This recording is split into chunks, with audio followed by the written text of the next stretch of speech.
Fargo, and serving you on TV, online, and on the go. This is Valley News Live 10 at 10. This is a soccer net smashing a watermelon at a local park. Imagine what it could do to your small child. Thank you for joining us tonight. Dozens of kids have died nationwide due to falling soccer goals, even though these nets have posted warning labels saying don't use unless anchored. So why are they not bolted into the ground to prevent these horrific tragedies? Valley News Team's Bradford Eric shows you the dangers we found at several Fargo parks. 39 deaths and 57 injuries since 1979. That might not sound like much, but imagine it's your child. This information from anchoredforsafety.org spells out incidents from the last few years. 2015 in Chula Vista, California. An 8th grade student is critically injured when a soccer goalpost falls on him, and he's airlifted to a local hospital. 2007 in Winchester, Virginia. 10-year-old Hayden Elias was playing goalkeeper when the net fell. We could see Hayden lying lifeless on the ground with the goal on top of him. Gray County 911. Yes, my son is in a goal down at Millbrook High School, and he is down. What's wrong with him? A goal has fallen on him. What fell on him? A goal. And I knew it was bad. So let me show you the state of our local soccer fields and show you what these heavy metal goals can do.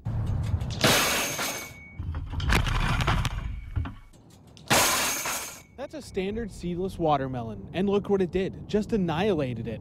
I'm just under 6 feet tall. This net is just about as tall as me. This is at Bowler Park, where kids often take advantage of the soccer nets.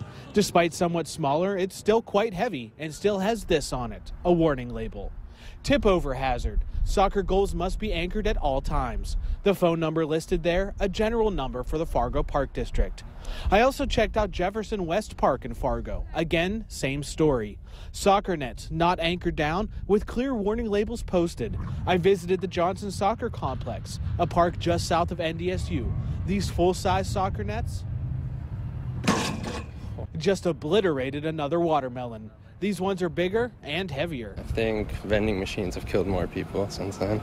It's kind of nice because then you can move them around and play like half field if you want to. Davis and Christian say they've been playing soccer since they were toddlers. They both laughed at the idea soccer nets could be dangerous, so I invited them to watch the watermelon smashing. Let's listen to their reactions. Oh, Wow. I'm glad that was not my head. Even these longtime players of the game were impressed how much damage could be done. I went to the Fargo Park District's headquarters, wanting to know why these nets have warning labels that just go ignored. I did talk with our sports field coordinator this spring, and he said coming out of the winter this season, for some reason, a lot of the stakes were missing. Dave Leaker says after I called asking questions, he began looking into why the nets aren't staked down. Leaker says the nets are supposed to be anchored with brightly colored pieces of bent rebar. When I talked to him about what's his guidelines on checking nets, they do check them twice a week.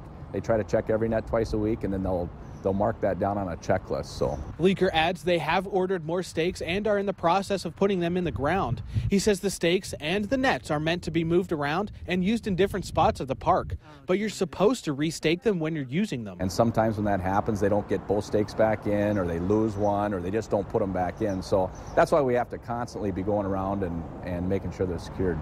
The Fargo Park District assured me they would be looking into Bowler Park, Jefferson Park, and the Johnson Soccer Complex to find out why there's no stakes for the nets. It's a problem they're aware of, but it's a danger people don't recognize until it happens to their child.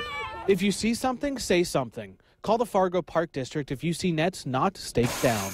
Bradford Eric, Valley News Live. We did go back and check out Bowler Park today, and there are now stakes in the ground anchoring those soccer nets. Now, that wasn't the case at Johnson Soccer Complex. The net we tipped over in our story is still not anchored. Additional staff has been approved for the West Fargo School District as they keep up with a growing student population. The school board has already approved 42 full-time teachers and staff for this spring, and that's only half of what they're looking at. Valley News Team's Krista Boehm joins us with details. Krista? Mike, Andrea, 11 more positions were approved tonight by the school board, a total of 52 hires so far, all for this next school year. These hires do not include any employment for the 2 new elementary schools the district has planned. This is to accommodate the growth the 3rd largest district in the state has been seeing.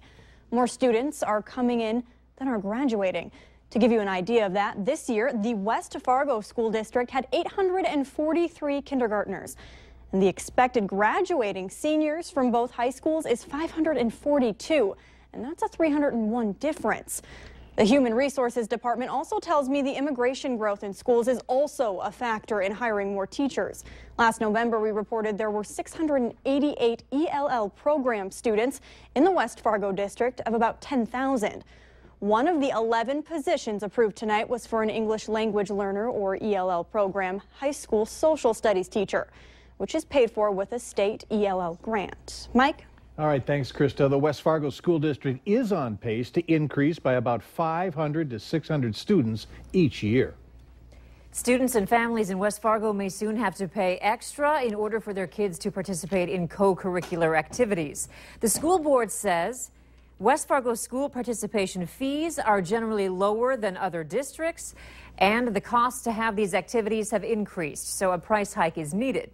Tonight, a decision was postponed for further discussion because one board member wanted to raise the price to $10 right away instead of increments of $5 over the next 2 years. They're also considering an additional $20 maximum hike for each family each year.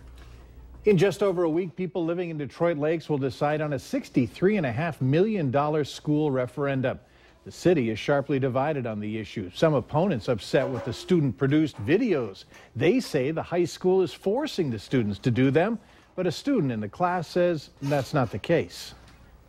Mrs. Kovac kind of came to us just like, well, class, we got the referendum is coming up, and she asked us who wants to do the referendum, and some kids volunteered themselves to do the referendum video, and I mean, it wasn't forced upon us, so it was kind of like a choice. Bond opponents say that they are also saying these videos and photos are staged, but the school superintendent is denying those claims. To learn more about the Detroit Lakes School Bond referendum, you can find out by going to our website, valleynewslive.com, and looking for this story. Today, multiple people expressed their opinions on our Valley News Live Facebook page about one woman who was escorted out of the Fargodome this past weekend for using the men's restroom instead of the women's.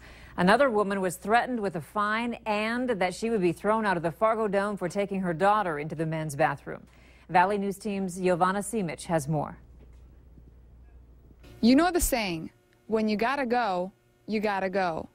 Nicole Munns had no choice but to take her daughter into the men's bathroom at the Fargodome because the women's line was so long. The officer and the dome security were out there, and they were like, well, this, ticketable offense, it's against our policy, you're not supposed to do this. I spoke with Fargo police, and they told me using the opposite gender's bathroom is not a ticketable offense. According to Fargodome policy, if women use the men's bathroom, they would get a warning the first time. There were worse things going on in the stands than a 5-year-old girl using the men's bathroom. Munns was surprised when she was told that she could get a ticket. She says there are plenty of single parents who have to take their child in the opposite gender's bathroom. It's no different than if she would have been with her dad and her dad going into the bathroom. I mean, if it was an issue because I was in the bathroom, that's, okay, fine. She adds that she understands why people are upset with the situation, but she doesn't believe the situation was handled properly. Maybe security should be paying more attention and walking the aisles and looking for underage drinking than a little girl using the bathroom. In Fargo, Giovanna Simic, Valley News Live. The Fargodome says there are peak times to use the restrooms at events and that using the opposite sex's bathroom is discouraged.